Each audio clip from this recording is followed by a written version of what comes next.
Je me présente, Jean-Claude Duquesnoy, nom patronymique signifiant homme qui habite à l'orée d'une forêt de chênes.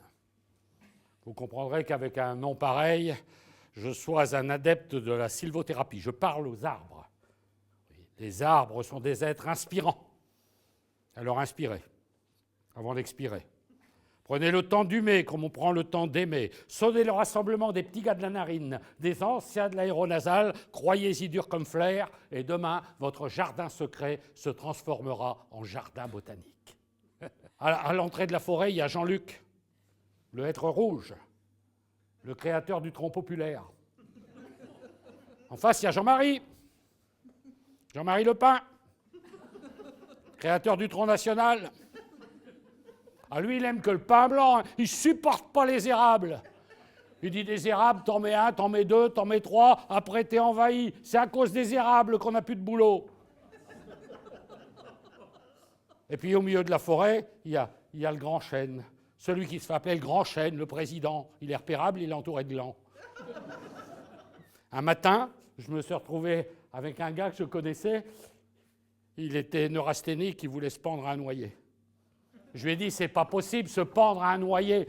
Il a insisté. Le noyer sans plier ni ployer s'employait à tenir au perché le pendu qui pesait. Ce qui devait arriver arriva. La branche cassa et le pendu alla se faire pendre ailleurs. Le hou se mit lui aussi à hurler. On veut pas de ce bambou-là, on veut pas de ce... Le hou vert fut bientôt suivi par le hou blond. Bon, je voudrais dire du mal d'aucun arbre, mais très honnêtement, quand tu regardes le houblon, tu vois qu'il n'est pas sorti de la caisse de Jupiler. Hein. Ah non, tu le regardes. Autour de lui, il y a que des cônes. Hein. Et entre cône et cône, il y en a juste un qui a un peu plus de haine. Si tu peux protéger les arbres et les plantes, qui qu'elles soient, d'où qu'elles viennent, avec le même élan, écouter les tilleuls, même si les tilleuls mentent, et ne pas opposer droit du saule, droit du champ. Si tu peux apprécier le savonnier de Chine, le pistachier lentiste ou le micoucoulier et reprendre à ton compte ce mot de Lamartine, un seul être vous manque, tout est dépeuplié, tu seras un homme, mon fils. Et l'on pouvait lire dessus la devanture coiffeur. Simple, clair, mais beaucoup trop sommaire. Depuis qu'il est devenu artiste capillaire, le Merlan ne se sent plus. Il lui faut une vitrine digne de son statut. Alors il s'est créé une superbe enseigne, les outils du coiffeur, des ciseaux, un peigne. Au centre, un jeu de mots très approximatif, un jeu de mots pourri tout autour du motif. Ils y sont tous. Séductifs, intuitifs, attentifs, attractifs, affirmatif, imaginatif. Il y avait Mimile, bouchait de son étal depuis 3 générations. Ici, on fait l'andouille de père en fils depuis 1920. Oh. Il travaillait à l'ancienne, pour l'amour du lard. Il élevait ses cochons et fabriquait un pâté de tête qu'il nous livrait à domicile. Il disait toujours, pour faire un bon pâté de tête, il faut savoir séparer le bon groin et livrer. On a chacun ses mœurs, ses spécialités locales, le jambon de Bayonne, la moutarde de Gijon, le nougat de Montélimar, mais aussi des spécialités beaucoup moins connues, hein, le pot de grès, le journal d'hier, la robe de tulle, les grottes de Gien, le sirop de cassis, les jeux de mots. On n'a plus de spécialités locales, il n'y a plus de lit de camp, plus de règles de Troyes, plus de sucre de canne, plus de pâté de foie. Chez les marchands d'Albi, il n'y a plus de culottes de peau. Pareil même à ce qu'on dit, ne pleut plus à Sceaux. On se demande à quoi l'eau sert. Il y a quelques semaines, j'allais à Paris voir une pièce avec Franck Leboeuf. Vous connaissez Franck Leboeuf, l'ancien joueur de foot, champion du monde 98, reconverti dans le théâtre. Bon, on va voir la pièce, on sort du théâtre, je rentre à la FNAC, et là, sur qui je tombe? Un livre d'un autre champion de natation, sexe, drogue et natation par Amaury Levaux. Immédiatement, une question me traverse l'esprit. Franck Leboeuf est-il le père d'Amaury Levaux? Ça n'a aucun intérêt.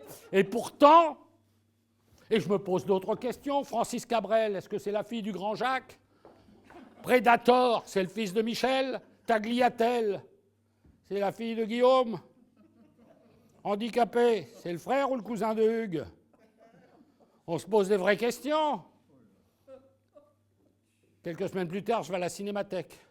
Je vais voir le film Mars Attack, Tim Burton. Dans la salle à côté, il y avait un autre film. Marlon Brando, Les Révoltés du Bounty. Immédiatement, moi qui suis un grand amateur de confiserie, je me pose la question, est-ce que Mars Attack, c'est la suite des Révoltés du Bounty? Ou encore celle-ci, bac pro option coiffure. Un examen de coiffure se passe petit a en formation continue, petit b en formation permanente. Ou encore celle-ci, bac pro option mécanique. Si la foudre tombe sur une voiture électrique, petit a, elle ne produit aucun effet. Petit b, elle électrocute les passagers. Petit c, elle fait le plein.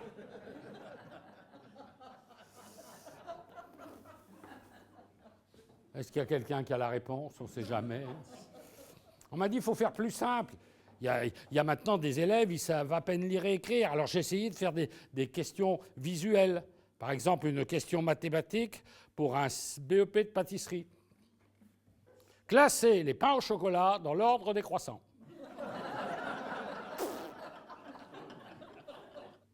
La chauve-souris. Et qui dit chauve-souris dit souche à virus. La Covid s'abat sur la France. Emmanuel Macron va beaucoup mieux. Il propose une chose, le confinement généralisé, et ça fonctionne. Macron est enfin un génie. Seul problème, les déficits se creusent. Il y a un trou, notamment dans la sécurité sociale. C'était quand même prévisible. Là aussi, c'est noté. Sécurité sociale. Ici se case le trou. Si les échecs dont tu es le seul responsable ne t'empêchent jamais d'avoir le verbe haut, si tu peux sans frémir recevoir à ta table comme de vieux amis les plus tristes salauds, alors ne crains plus rien. Fais confiance au prophète, le plus bel avenir désormais t'est promis, les honneurs les plus grands couronneront ta tête, tu seras ministre, mon fils.